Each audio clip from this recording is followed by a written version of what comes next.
everybody. Recording live from somewhere.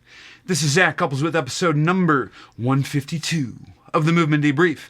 And today, folks, we're going to get through this lickety-split because we're going to talk about split squat biomechanics. Yes, folks, if you are a person who likes to utilize split squats in your programming and you want to kick it up a notch, Emeril Lagasse style, you want to be laser-like with your biomechanical knowledge of the split squat so you know when to program what variation, well, I got you covered. Because your boy, Big Z, has got a bunch of questions that have been asked by the people. They will be answered for the people by this people right here. Fam recognize fam. Without further ado, let's debrief, shall we? The first question, which comes from Javi, my dude, Javier, he's killing it.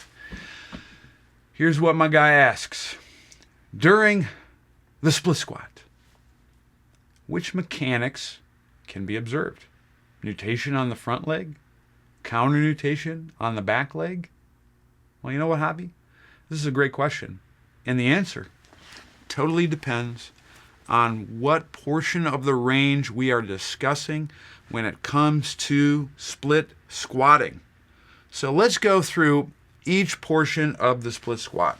And let's assume that when we're discussing the split squat, we're talking about left leg in front, right leg back. And I'm going to have, maybe 20, 30 degrees of hip flexion on the front leg, and the back leg is going to kind of ideally stay in 0 degrees extension throughout. What's going on as I'm in the split squat is I'm progressively going through sacral rotation towards the front leg. So the lower I go, the more the sacrum is going to face left.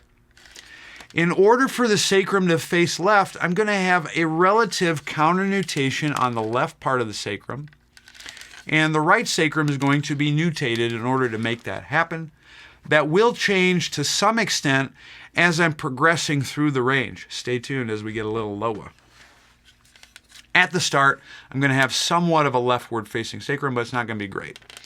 And the reason why we can know that is because if I have about 30 degrees-ish of hip flexion on the front leg and about 0 degrees of extension on the back leg, well, the 0 to 45, 60 degree range is going to bias more external rotation of the front femur, which is going to contribute to counter nutation of the sacrum.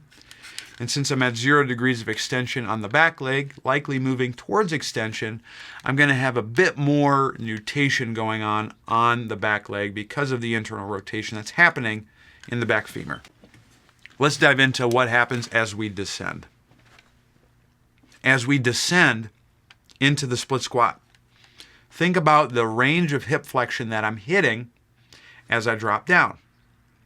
And then think about what's going on in the back leg as I drop down, assuming that I'm doing so with a particular technique.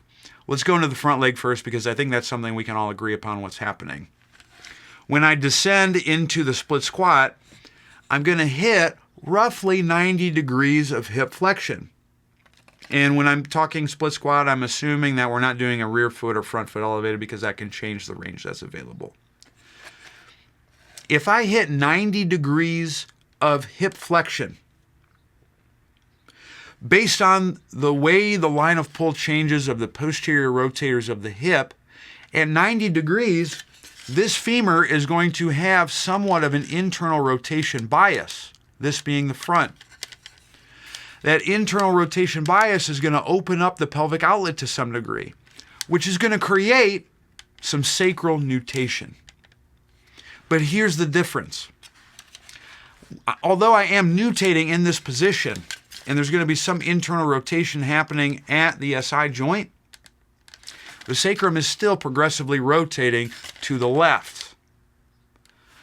But what I have is I have a sacrum that's nutating. It's moving forward, but it is still in a left rotated position. Much like I can extend my elbow from a flexed position, but it still is going to appear flexed. And in the case of your boy Big Z, I'm always going to be flexing that elbow if I'm saying to show off them huge biceps. Same thing is going to happen at the sacrum.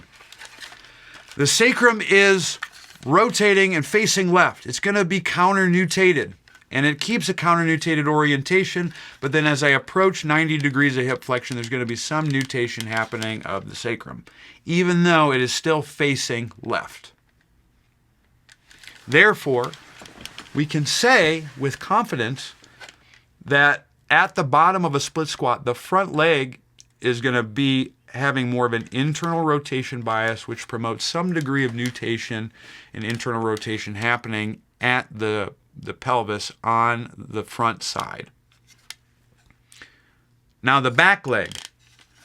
The back leg ideally is going to be staying at a roughly 0 degrees of hip flexion as I descend into the split squat. As I descend, I'm taking a knee and it's going straight down. Ideally, you're not going to see much forward swing of the pelvis, or you're not going to see a crazy amount of hyperextension. I'm essentially maintaining 0 degrees of hip extension as I descend through the split squat. So if I'm staying in this extended position, extension and internal rotation are paired mechanics, meaning that if I am still staying in extension, I'm going to be driving internal rotation, which is going to also promote sacral nutation. Therefore, with all of those factors happening with this particular movement, we can say that the more we descend into the split squat, the more of an internal rotation bias is happening at both extremities. I'm going to likely promote some nutation of the sacrum, opening up of the infrapubic angle. And if you have someone who's got loss of IR, split squats are a great way to get them back. And that's really why I program split squats, especially one of my favorite, the bottoms up shifty split squats. Even though I'm throwing some different rotations in the mix, it's been an excellent move to teach my supreme clientele to restore internal rotation based measures. If you need IR, split squats are a great choice for that. On the way up, as I'm pushing up out of the bottom of the split squat, if I'm rotating towards the front leg, that rotation is going to go back to center or even away. So coming out of the split squat is going to drive a bit more external rotation because you are doing so to return back to the start position. IR on the way down, ER on the way up. I'm rotating the sacrum towards the front leg, which is going to have a relative counter-nutation of the left, nutation of the right, even though the sacrum will be nutating at the bottom. And then as I ascend out of the squat, it's going to rotate back to the starting position, which is probably not going to be as front-facing. And those are really the big keys when we're talking about split squats, what's going on at the femur and what's going on at the sacrum and the pelvis. Now, this degree of rotation can change depending on what type of weight distribution I'm doing with, say, a dumbbell or a kettlebell. Now, let's, for the sake of argument, say we're going to utilize offset loading. So I either have a load, if my left leg is in front, I either have a load in the right hand or the left hand. How does an ipsilateral or a contralateral load influence the degree of rotation that's occurring in the split squat? Well, I'm glad you asked. You want to think of holding the weight as a reach. So if I have the weight in the opposite hand, that's essentially kind of like I'm reaching forward. Therefore, a contralateral load is going to drive more rotation towards the front leg, meaning that if I have a contralateral load, I can drive even more internal rotation than I had previously. So the contralateral load is going to promote more rotation of the sacrum to the left. With an ipsilateral load, that's like I'm reaching with my left hand. That's going to turn the spine contralaterally to the right, meaning there's going to be less sacral rotation and less internal rotation of the femurs. And it's going to promote more external rotation because the spine is rotating contralaterally. So if you want to drive more internal rotation, you may consider implementing a contralateral load. If you want to drive more ER, you have loss of flexion, abduction, ER-based measures, and you want to use split squats to improve that, use an ipsilateral load. And those would be some of the big mechanics that we need to consider when it comes to split squatting. It's an IR-biased move. It progressively gets more IR the lower you go. It gets more ER as you come up. Contralateral load is going to increase the internal rotation action. Ipsilateral load is going to increase the external rotation action.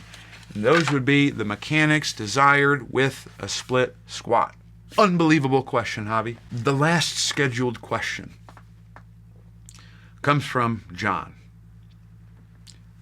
Here's what John asks.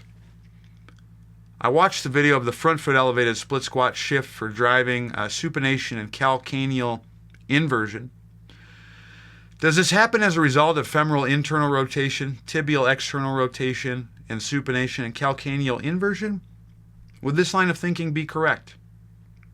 If so, I'm having a tough time wrapping my head around the fact that femoral IR, an exhalation measure, would bias supination, which is an inhalation measure, further down the chain. Would it be possible to clarify?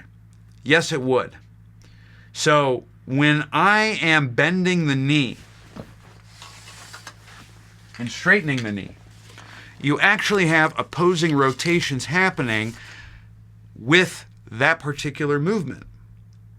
So as I flex the knee, and there's some slight differences in the range, but generally I'm going to have more of a bias of tibial IR and femoral ER throughout flexion.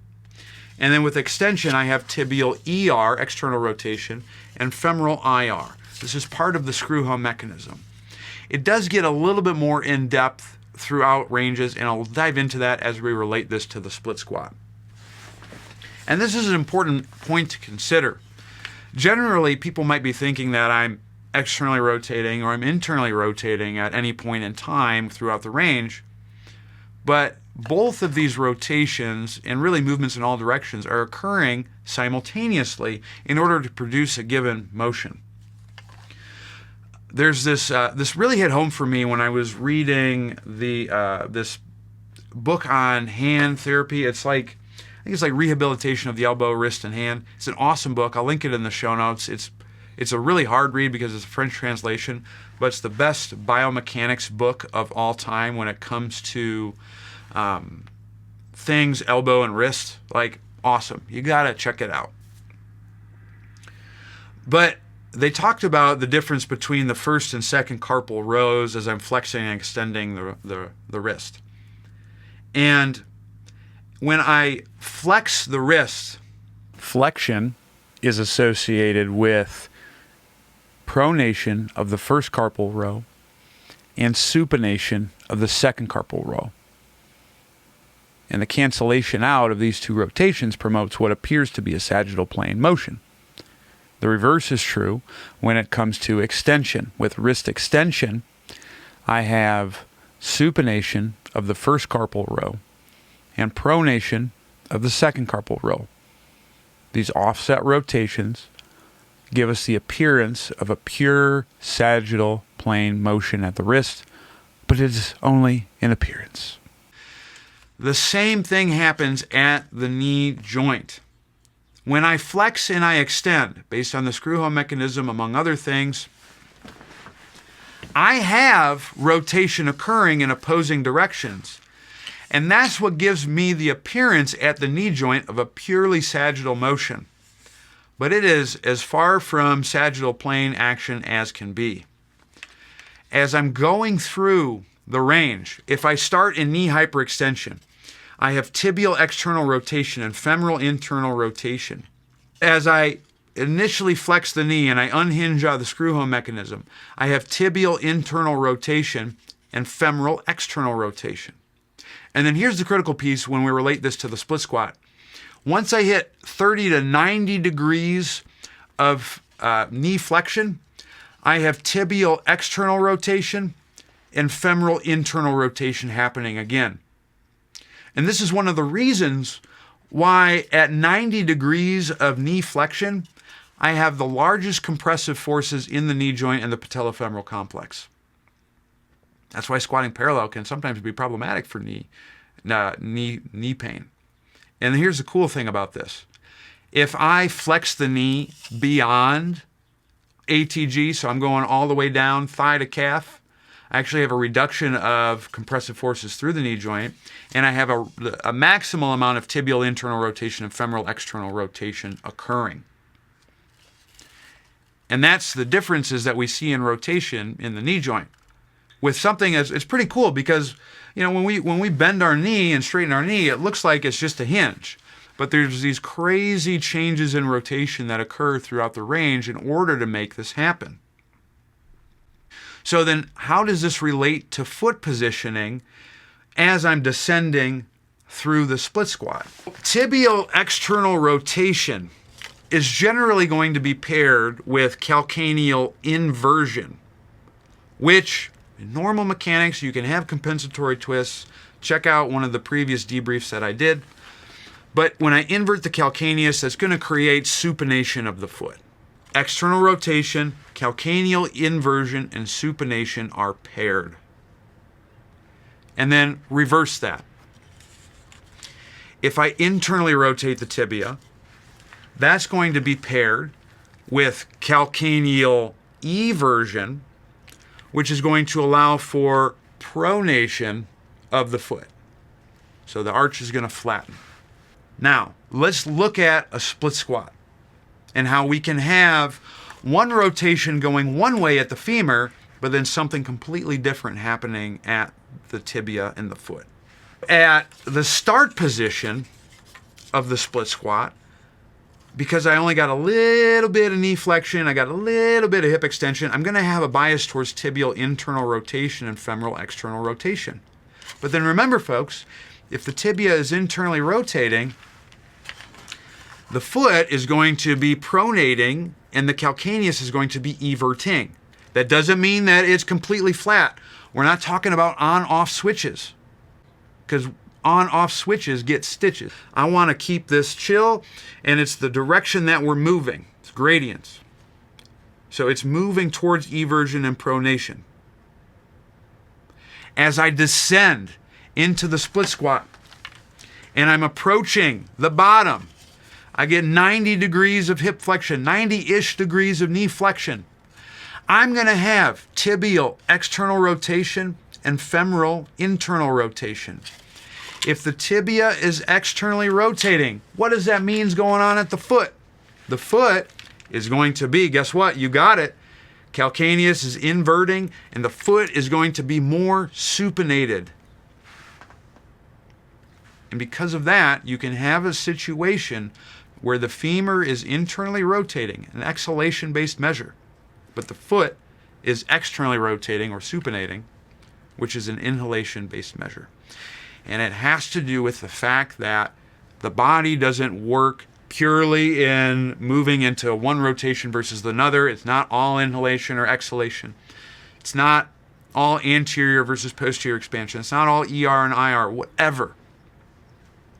Motions can happen simultaneously, and we don't work in these on-off switches when we're moving. The same thing I think is true is a commonality when you see someone saying, like, I'm sympathetically dominant. Dude, I'm sympathetic AF because I'm stressed because of whatever. That's not the way your autonomic nervous system works either, folks. You have sympathetic and parasympathetic influences occurring at all times. And the same thing happens when it comes to differing rotations within your body. So the big key that we're talking about when we relate the femoral rotation and tibial rotation and foot position, folks, is the femur and tibia rotate in opposing directions as I bend and straighten the knee. That influences the foot position. If I'm IRing the femur, that's going to ER the tibia, which is going to supinate the foot, and that creates a link between internal rotation of a femur and supination of the foot. But what doesn't necessarily change, and this is where, when we're talking about a lot of this stuff, we utilize axial skeleton as the reference point. Me supinating the foot in that particular situation doesn't necessarily mean that this is going to move towards inhalation or vice versa. Generally, the pelvis and femoral strategy are going to work together in that sense. Oh, my man, B-Fit Life, I see you. Let's say someone has a short tibia and long femur and has to drop below 90 degrees of hip flexion in the femur to hit bottom range depth. Would things change? If we can base the mechanics off of some of the papers that have been done by my man Don Newman, most people to about 100 degrees are going to have an internal rotation bias. And then since there's only about 120 degrees of physiological motion available at the femoral acetabular joint in terms of flexion, anything else beyond that is going to create relative motion at the sacrum. And assuming I don't utilize compensatory mechanics, it's going to create a turn to the left. That turn to the left is going to increase counternutation of the sacrum, which is going to promote more external rotation of the femur. So theoretically, if you had a situation where someone going into half kneeling leads to a substantial amount of hip flexion, that could definitely promote more external rotation at the femur.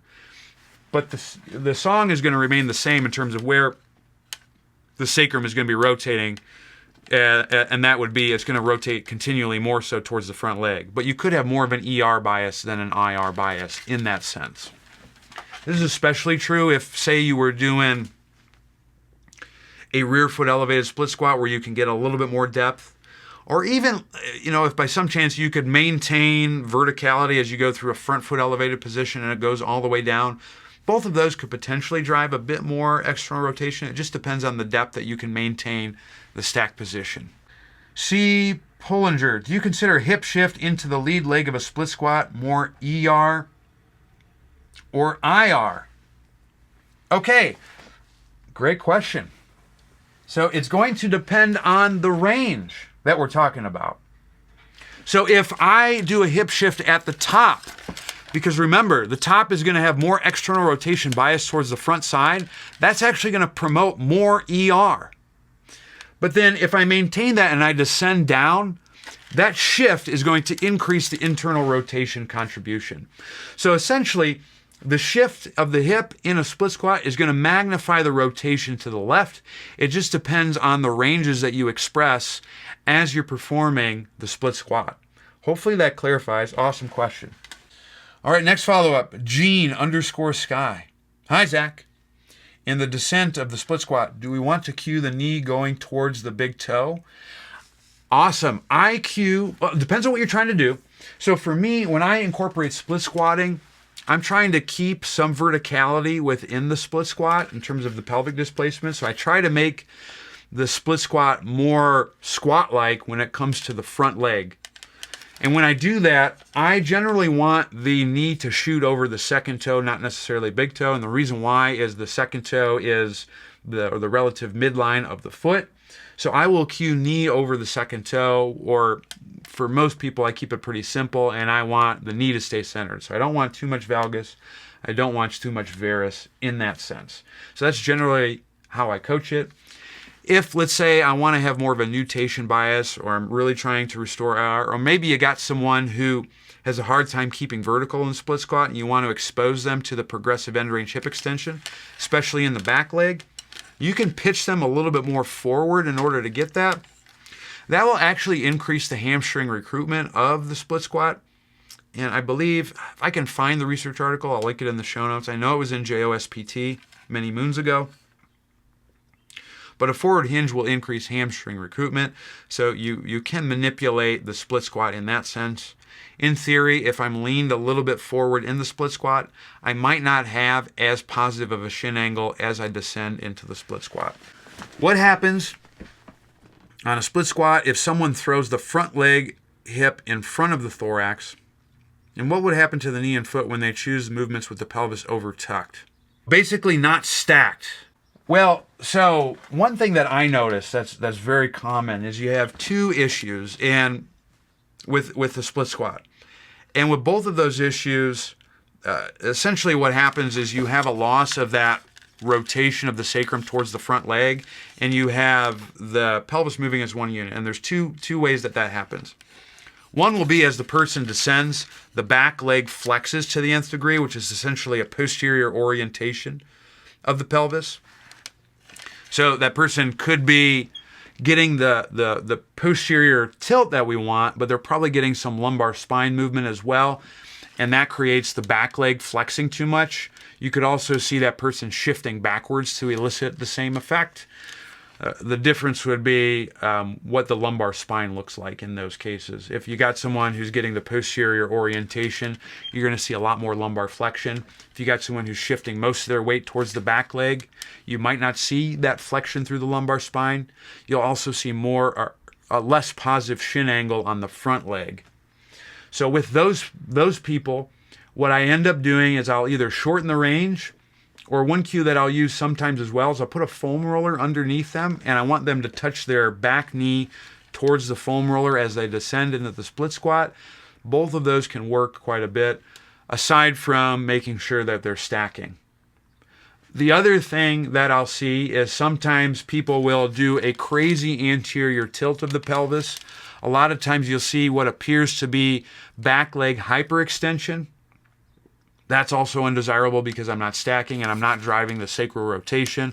All I'm doing is anteriorly orienting or tilting the pelvis, which is not going to load the legs the way we want. So for those individuals, you need to do activities that get them reaching forward so you can encourage the stack position and shorten the range. Sometimes doing a front foot elevation split squat, which will help them shift their weight posteriorly, can encourage them to get a better stack. So what you're seeing is a loss of the relative motions that should be happening in the sacrum, and the pelvis is orienting in some wild and crazy direction. Amino Weiss, split squats for powerlifting. Yes, I'm a fan. I do like split squats for powerlifting, so I would definitely go ahead and try that out. Because with powerlifting, a lot of it's bilateral movement. You definitely want to encourage there's going to be some inherent restrictions of movement because you don't want a lot of extraneous movement because you're trying to produce a lot of force. So anything that you can do to offset that for your accessory moves is big, and I think split squats can be really useful in that sense. Front heel elevated versus front foot elevated are both biased towards early propulsion. What are the differences in the mechanics up the chain between the two? So a front foot elevation is going to help you shift your weight posteriorly because there's less loading through the front leg. So think of it this way. If I did a box jump would be reducing the eccentric effort on the body. A front foot elevation is similar in that sense, in the sense that it reduces the effort on the front leg. It helps you shift your weight posteriorly, which can be useful for a stack. What a front heel elevation does is it's going to bias me more towards early propulsion or early stance because I have less dorsiflexion that I'm going to have to go through. So it can be useful if you got someone who's got a flat foot and they need some restoration of the arch. So the heel elevation is going to do wonderful things at the foot. It's going to bias more external rotation. The front foot elevation is going to shift the weight more posteriorly, which can be useful from stacking, and that's when I incorporate it. And if you do both, you can really get some good changes because now you kind of get the best of both worlds. Lateral split squat. What changed from the regular split squat? What does it bias and teach that you won't get in the normal split squat? The difference has to do with the positioning of the rotational action that's occurring at the pelvis.